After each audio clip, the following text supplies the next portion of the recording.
We have a new guy going into the White House, and we have a lot of people not real happy with it. But you know, this is America, and it's been that way before. One of those times was more than half a century ago when the President of the United States came here from the municipal building in Augusta, Georgia, and was heckled. Yes, our nation was divided 52 years ago as the presidential election loomed in the fall of 1964. That was when President Lyndon Johnson came to Augusta days before the vote to campaign with most of the state's political leadership in tow. You can see them in the 1964 Chronicle photos. Governor Carl Sanders, an Augusta native, and his wife, U.S. Senator Herman Talmadge, State lawmaker George L. Smith, and many, many others. Johnson, a Texan, had entered the White House about a year before with the assassination of President Kennedy. And when he came to Augusta, everyone turned out. They had a platform in front of the municipal building that stretched all the way to Green Street. But despite all that political firepower and all that excitement about a presidential visit, and despite the presence of Georgia Governor Carl Sanders, an Augusta native, the crowd was jeering as much as it was cheering. At least 4 times during a routine speech, calls from the crowd interrupted the President of the United States. "We want Barry," people would shout, referring to Republican Barry Goldwater.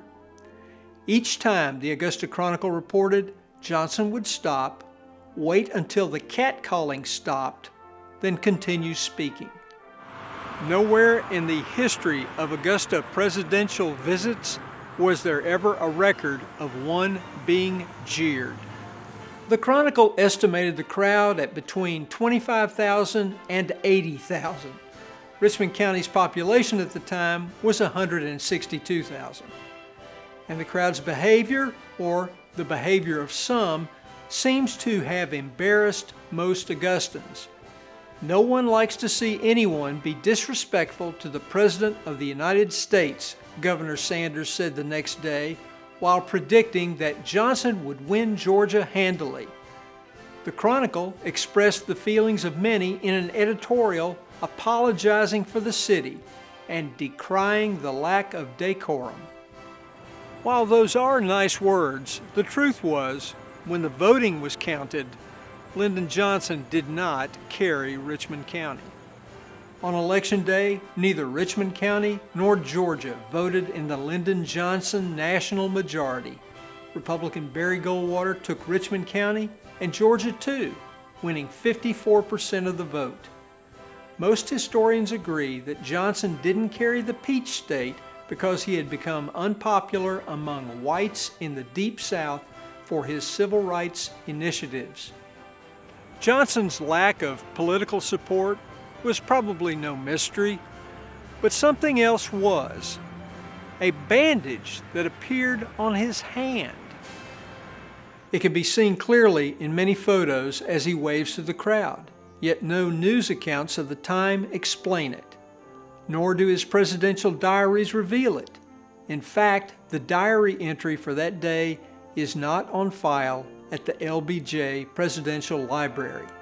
But other diary entries offer a clue, and it's a good one. During campaigning, an archives specialist told the Chronicle in 2014, President Johnson's hands would often become sore from shaking hands so often and with so many people. In particular, on October 31st, 1964, his diary mentions him having a Band-Aid on his hands due to them being tender. That's politics for you. You can shake every hand you can grab, but you're still not going to get every vote. It's always been that way.